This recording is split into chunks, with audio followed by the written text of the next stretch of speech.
like people who are actually great. Just like studying them, studying like how greatness works. How do you think it works? I think it literally comes down to you almost like not even like not seeing people, but literally not caring about other people, and just like focusing on yourself, not in an egotistical way, just in a way where like there's no distractions from your purpose. And I don't know if it's like a given gift from like something above, or it's just like you can work yourself into it, work yourself into greatness. I feel like it's a What do bit you of think? both. Yeah. I feel like at a certain point, there's something that certain people, some gene, some like, I don't know, sense that some certain people around the world get that like is like you could say like a fire starter or like a spark towards something great. Yeah. Because I think, like we were talking about, like at a certain point, you can't help everyone, Yeah. reach like something great. Right. There's gonna be some people in the world that just, like you have to have like the sheep farmers, you know what I mean, like this people with simpler lives, and that's not a bad thing, but it's like, it's more so like if there even is the word of great, that means there has to be people that aren't. You know what I mean? Right. That's like by definition what being great is. It's being above the rest. Yeah. And I think that almost everyone has a spark that could ignite. You know what I mean? Yeah. But I think like what you said, what separates it and what gets that spark burning into an inferno of greatness is the hard work. Yeah. And reducing the distractions and just grinding at your craft with no care in the world. Just like we were talking about achieving greatness, like Conor McGregor, or even in a funny way like LeVar Ball. But there is something to that path of an exceptional person. That's one thing I've been thinking a lot about, is that if you really want to be great, or this path of an exceptional person, it literally is that word. It's one of an exception. So that means that you're not like with other people. So if you want to be an exceptional person, you literally have to like walk this almost like, not, it doesn't have to be lonely, but it's going to be lonely because it's one of an exception. There's not other people. Yeah. You know, like all the greatest people we know of, the greats and like the actual greats, the names that have lived on after they've died, they're all exceptions. And to a certain To point, the they're people, all to lonely. the masses. Of course, yeah, you have to walk that lonely path if you want to be great, and that's one of the prices of greatness. Yeah. And it's like, are you willing to walk that path of greatness? You really have to ask yourself that, because there's a lot of pain. Yeah. And you're either willing to do it or you're not. Yeah, because most things, I think, when you take them to a certain like height, almost any passion I think you can have, there's a certain path where it gets lonely. There's a certain part of the path where it's going to be lonely. Like no matter where, you could eventually have like a woman or have like a certain group of friends at a certain time, but there's going to be points on that path, and most of it that I think is lonely. Yeah. Because the extent of hard work to which I think you need to achieve these great things, I think it doesn't leave space for someone else. Right. It's especially someone else to like genuinely have like a strong meaning in your life for a certain point. I think like there's no time for that. It's that lonely chapter that you kind of go through on your path to becoming something better. Yeah. And that's one thing I've been thinking about a lot too. We've been talking about manifestation and like thinking about, you know, what you become, and that one thing really sticks out to me lately. It's like, if you want to literally be something, you first have to be someone, you know? And that's a big one. Yeah. It's like you have to cultivate that greatness if you want to be great, like before you're great, like internally. And at a certain point, like we were talking about earlier, like that's going, like no matter what, that's going to get perceived as crazy by some people, by most people. And I think like the big switch is once you like realize that that's just how it is, and you're like okay with that. You're like, oh, everyone's gonna think this is stupid. Everyone's gonna think this video we're making is like, oh, that's like, that's stupid. It's cringe as fuck. Yeah, of course it's gonna be like that, because no one else is doing it. Yeah. Like that's the thing. There's a whole lot of people who are there's like people who are doers right now in the world, and then there's just like people who are just consumers. Yeah. I feel like we don't want to be the consumers, because But I it's think just a I think choice. we've already I don't even think it's saying that the other person's wrong. It's just like you either have this like internal drive in you that you want more, or you like don't right now. That's really what it seems like, you know. Do you not think there's a certain extent, like even the people who choose to just be okay with just consuming, like Yeah. they have something to give? You know what I mean? Yeah. Yeah. Like I feel like we all do, but I feel like we're choosing to really give.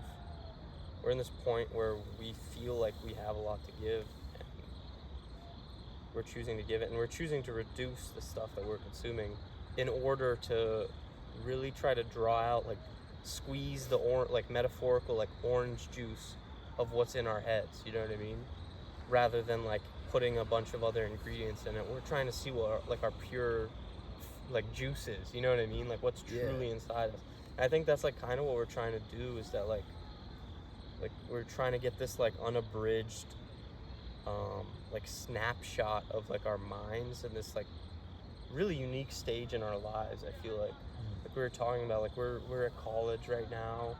It's kind of like the idea of where we are at is kind of counterproductive to the like stoic mindset that we're kind of trying to put forth. Yeah. Like it's almost like a complete opposite. Yeah. It's that like unbreakable cycle of like the 9 to 5, getting a wife, having kids, going to school and having it like repeat and stuff like that. Like we're in that, like we've literally been like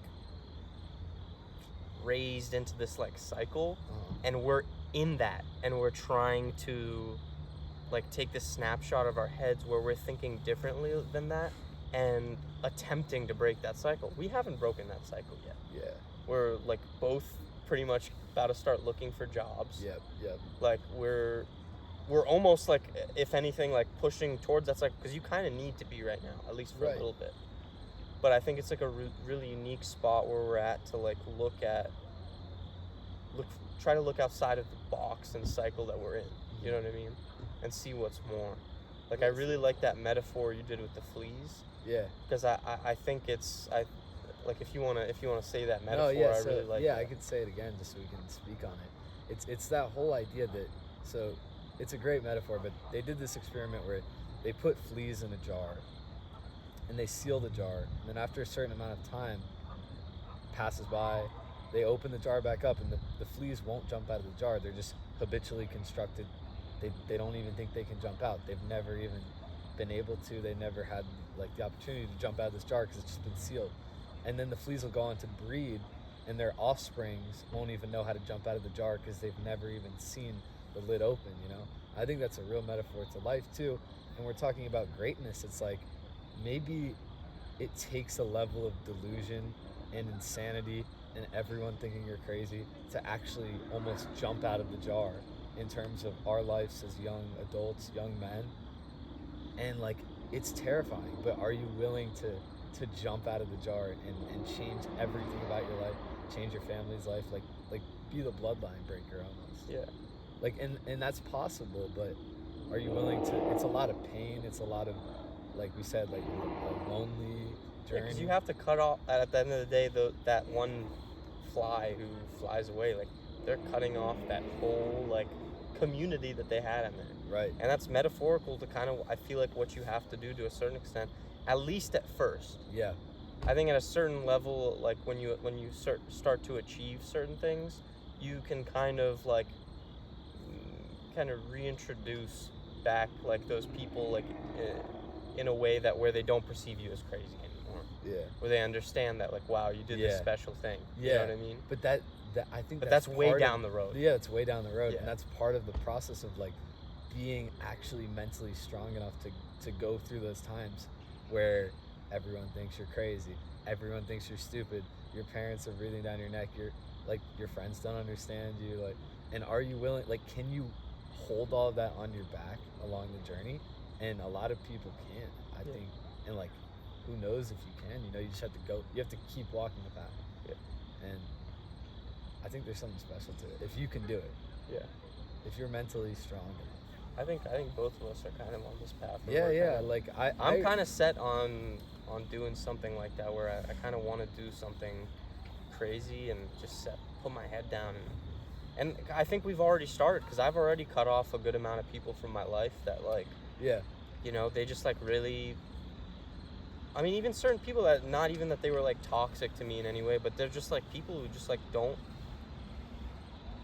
they don't understand. Yeah. You know what I mean? They don't understand the life I'm trying to lead and, like, where I'm going. And it's a tight circle. And at times, even for myself, like, it gets a little bit lonely. But, like, I think I've started to enjoy that loneliness very recently, because I started, first of all, seeing where it's taking me. Right. I've gotten snapshots of it, like, in my dreams. I feel like I've gotten snapshots, but I've also, just in my thoughts, I've started realizing, like, where this could take me. And I've already started seeing the benefits of, like, those people out of my life. You know what I mean? I'm really excited for where it's going to take me. And I'm like, it sounds funny, but I'm excited to cut off more people. Yeah, but yeah, that's the thing though, because it just allows for growth. Yeah.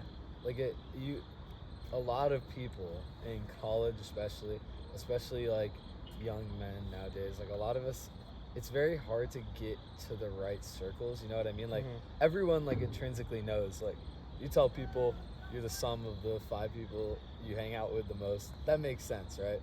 But it's really difficult to, like, be like, okay, I don't have the right people around me. I need to get to the next level, and you have no idea how you're gonna get there.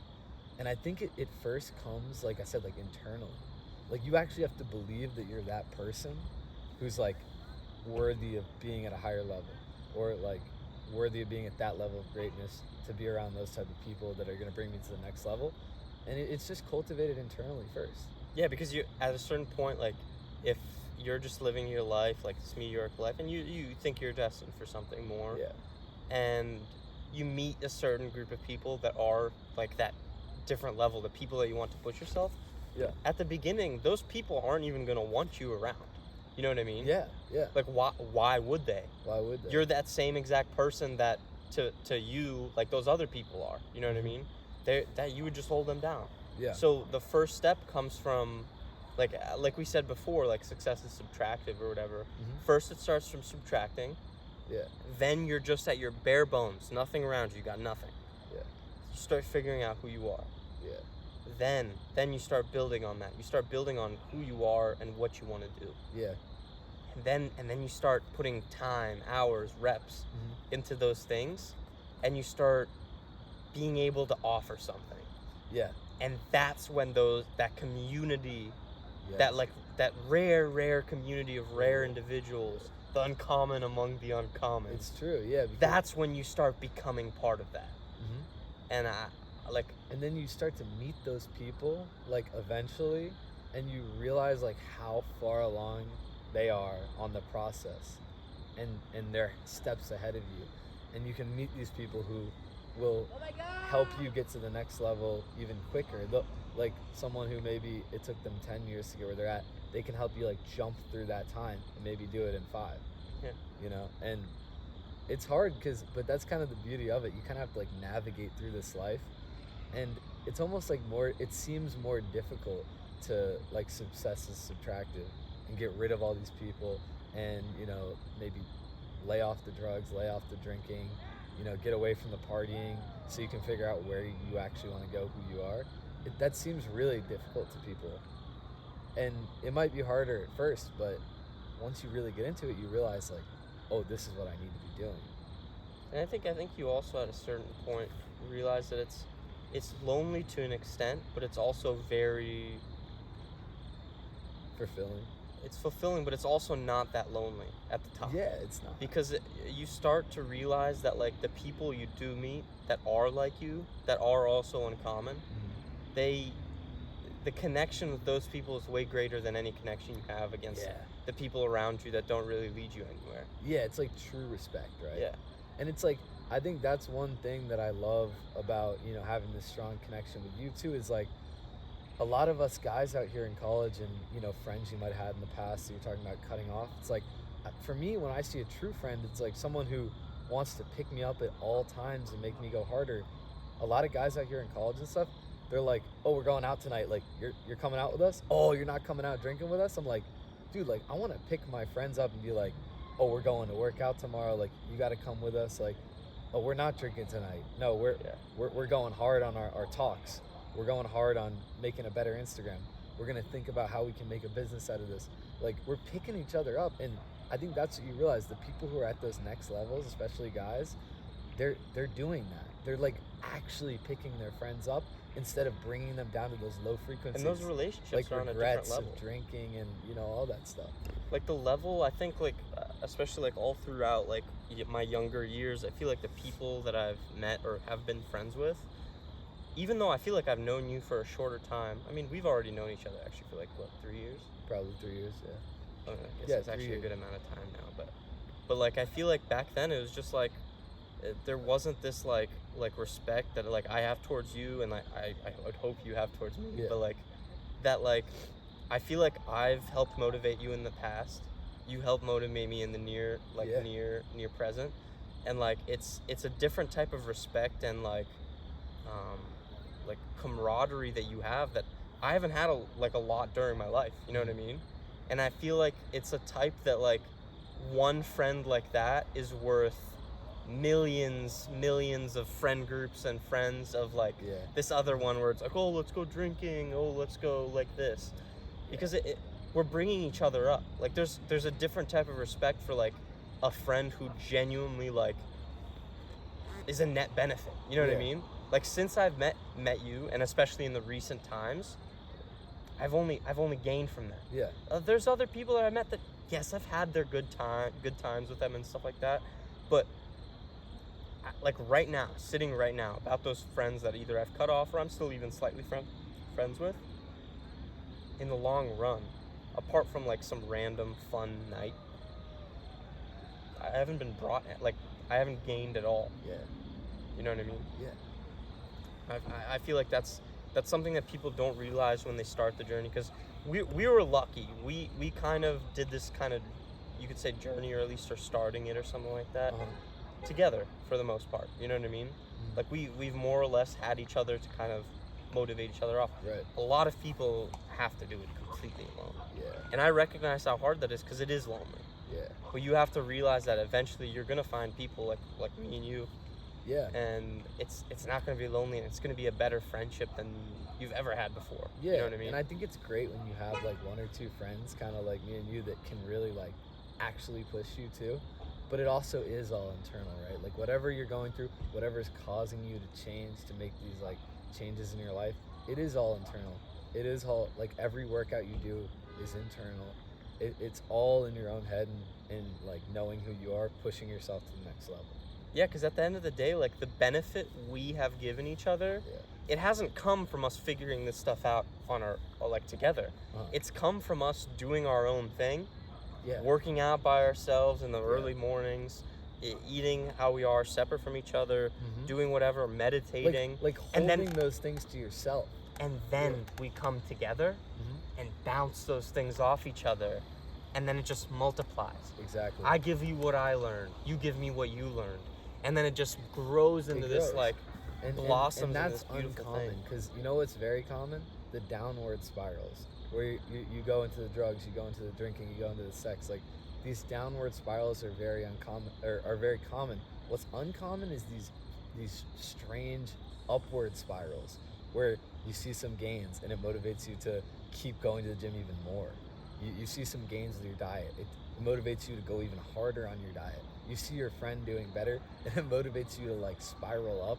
And it's this energy combustion that really is real, and it just throws you up high instead of bringing you down. But it really has to do with getting rid of a lot of distractions, because a lot of people out here are stuck in those downward spirals. And they're gonna bring you along with you. But it really does. And sometimes like when you're in those moments where you're around a lot of those people, sometimes you really gotta go internal, and you gotta get it alone sometimes, you know. Yeah. Especially when you don't have someone around you, you don't have one of your brothers to pick you up. That's where you need to be strong. You need to be like, I said I'm not gonna do these things, stick to them. Because at the end of the day, like even the same way that we motivate each other, you can do that with yourself, because you have most people have that inner inner bitch or inner someone Yeah. inside their head, and it is you, but at the end of the day, like it's a slightly different, like it feels like a slightly different entity Yeah. inside you, and you can communicate with them in the same way me and you are communicating each other. Yeah. Where you push yourself, you don't put yourself down, you give yourself the right talk, you give yourself the talk that you need to hear. Mhm. You know what I mean? And it becomes not lonely because you got that person yourself. Exactly. You know what I mean? You have that person yourself to where if you just dipped out of the country, you know what I mean, I'd still be here doing the same exact shit. Yeah. You know what I mean? And I know you'd be over there doing the same exact shit Right. too. Like that's the thing. You become a person who's of such conviction that like even like like from the way that I carry myself, I know the way that you carry yourself. Like yeah, you're gonna be anywhere on the world, and you're still gonna be doing like you're holding these things to yourself. And that's how like I like to view it almost like, you know that one like phone game that used to be popular, like the infection one or like the virus one, Yeah. where you create a virus and it just slowly spreads. Yeah. I feel like it's almost like that, because when you have that kind of conviction, and it really doesn't matter if you have someone around you that's pushing you or not, it's like right now we have each other pushing, and it's even for each other, it's exponential growth just from us shooting ideas off each other. Right. Then let's say, for example, we split up. Eventually we're gonna talk to people. It's when we have this type of conviction, it's infectious. It is. Yeah, of course. It's like the best disease there is, Yeah. because it's very infectious, especially when you have this type of conviction where you live by your standard. Yeah, you live. And it slowly starts building up. Yeah. And before you know it, all over the world are this network, you Yeah. could say, of just uncommon people that just do this thing called life differently. Different. Yeah. You know, and are genuinely proactive in finding what life means to them. It's like there's these young guys, like we're trying to find like these young guys around our age now who just have this fire inside of them that can't be extinguished by getting a regular job, being at school all day, you know, just like these things that we're thrown into. Like we want more. Yeah. Like it's not like we're bad students. We don't. It's like no, we want more out of life. Like we want to conquer, you know, and you shouldn't let that get extinguished by all the cultural constructs around us. Yeah. Everything that's bringing you down, bars, fast food. It's like all these things are taking away from your urge as a man to like make your mark on the world. Like make people remember who you are, build a community of like-minded individuals. Like you have it, you know. All of us guys, we have this fire. It's in you. I know every guy I meet now, I see a fire inside of them, and it's either like pouring out of them or it's like held back. But they all got it. They all Yeah. got it. And it's a We're all similar thing. warriors. Yeah. And it's a similar thing, like the 9 to 5, like at a certain point, like we're not successful in anything yet to where we can just say we're not going to participate in it. We are. But the point is that, because like, I mean, we're going to go into a job. Like we have to make money. Yeah. you But gotta make the money. point is that, like you said, this fire that we have burning inside each other for something more than that, it's not going to get extinguished by that. Yeah, exactly. If anything, that's just going to push us even further, because we're going to be even more strapped for time. Yeah. And that time that we do is going to be so valuable. Yeah. That the things that we're doing now is going to be exponentially, it's going to be harder to do, first of all. Yeah. But the fact that it's harder is just going to make you even stronger. No, it's amazing too, because I was literally working like a 9 to 5 in Australia, and I was holding my standard of living along with that job. And it's like crazy because you're like with these people who've been in those jobs for years, and they're lazy here, or they're getting drinks at the bar after work here, and you're in that group of people, but you still hold that worth to yourself. So you're like, after work, you're like working out, you're up earlier than them in the morning just so you can get the workout in to get to the job. And it works. Like if you really hold those standards, like you won't get lost. Like if you believe in yourself and you know that you can do it, even if you're in that 9 to 5 job, you're still gonna hustle if you really believe it. Yeah. You know what I mean? Like you're not gonna miss your workouts. I didn't miss one workout in Australia working a 9 to 5 or dieting. All my coworkers were doing that, but I didn't get pulled into that, you know. And it's so strong. It's even stronger too. Maybe even stronger than college, just to get pulled into that mediocrity. I like. 100%. And I think especially after college, in general, even without this grind that we're on, it's a lot more lonely. Here we have all these people our own age, pretty, for the most part, similar interests. Everybody likes sports, you know what I mean, all those things. It's not that lonely. You can always find people to hang out with, be friends with. Afterwards, it's a little harder. Yeah. You usually move somewhere, you know what I mean? Like you go into these jobs with these people that are a lot older. Yeah. So yeah, some people get lucky, they have great people around. Some people don't like the people around their jobs, and it's a lot lonelier. So it's a lot easier to get sucked into, oh, you're at your job, you know, you don't know these people that well, and they're all like, oh, after work, let's go to the bars.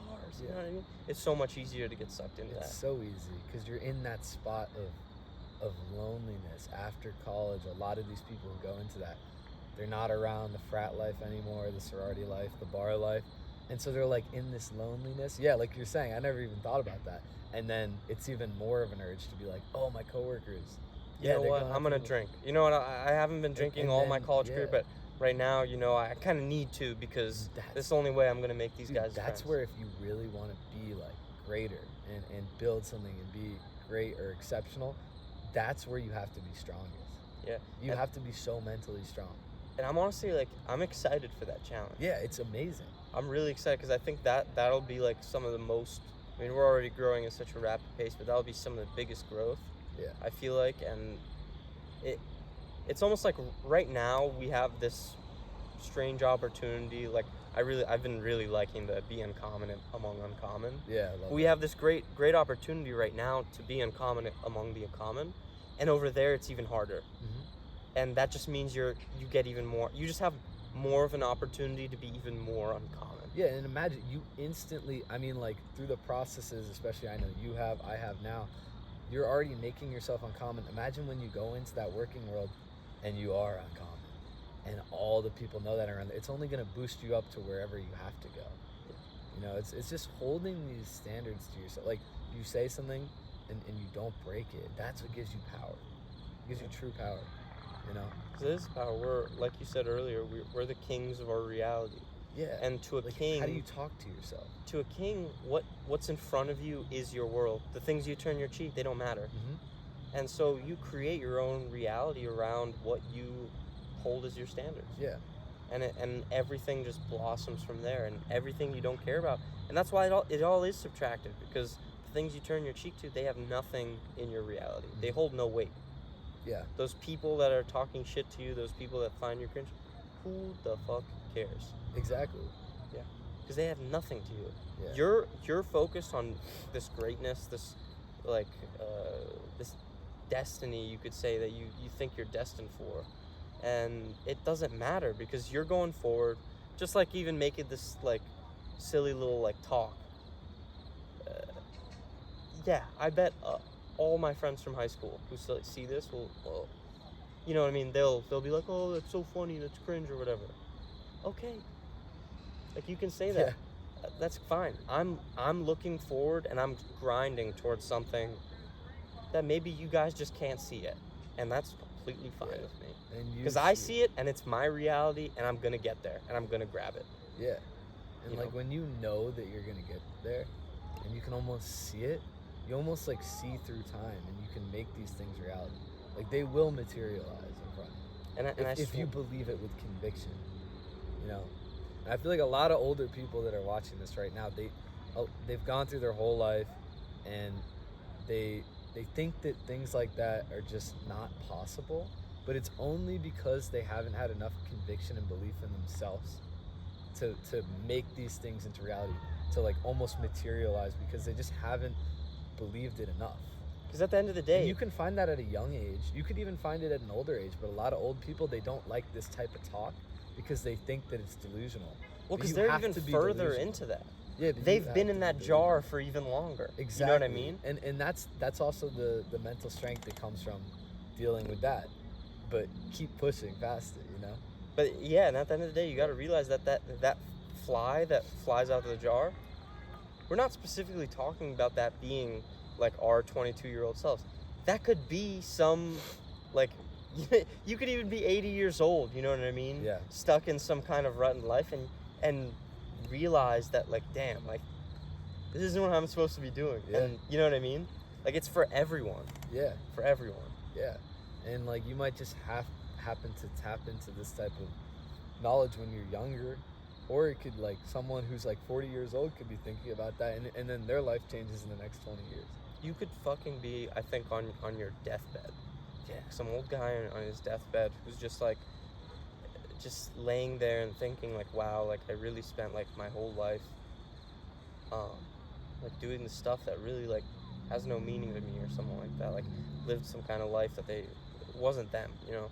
Yeah. And even there, I think if you reach this level of mind state, you could in like a split of a second completely change your view on it and like die happy, you can say. You know That's what I what mean? I'm saying. I think that's possible. Yeah, and like that sounds crazy, but it's true. Like some of the stuff that I've just put myself through holding my word to myself every day, and like never breaking on things. I've had days where I'm like, not even in a depressing way, but I'm like, I'm good, man. Like I've changed so much. I've held my word to myself. Like I'm ready to check out, you know. I mean, I wouldn't say that. I'm still super excited. But it's like a level of like contentment. It's like contentment because I want more, obviously. Yeah. But I'm so. I mean, it's just like you're doing everything you can be doing. Exactly. So what more is, you know? I agree. I know what you mean. Like when every day is mastered. Like yeah. Like we're like every day, you get what you need done, and then like you eat your right foods, and it's just like the day is mastered. Yeah, because you had nothing else you could have done that day that could have benefited you more. So and then I'm like, damn, like I'm good, and I know it's just building to wherever I'm getting in life, and it's just like you're gonna look back and you're gonna be like like you're gonna look back on these days when you get where you're going in life, and you're gonna be like, damn, like those moments were good, where I was like, I was in tune, I was hustling, like. No, and that's why I really like the things that like Kobe was talking about, like after his career, where he was like when I was walking off the court, there wasn't like a single like tear in my eye because like I had nothing to be sad about. I grinded out all day, every day. I did the absolute most I possibly could on every day in, day out. And so like, how can you be upset with your life when you've done the most every single day? Yeah. You know, and like you've done all you could. Exactly. And that's a crazy thing to do every day, because some people haven't given it their all in like years. And it's like when you get to that point where you master every day and you literally give it your all every day, that's a whole different like level where you're like, you're doing that day after day. You're almost like jumping time. You're gaining wisdom. You're just, it's levels of self-mastery that I feel like everyone's really after. Yeah. But how much work are you willing to put in? I know I'm willing to put in all the work. Yeah. Yeah. So I can get this shit.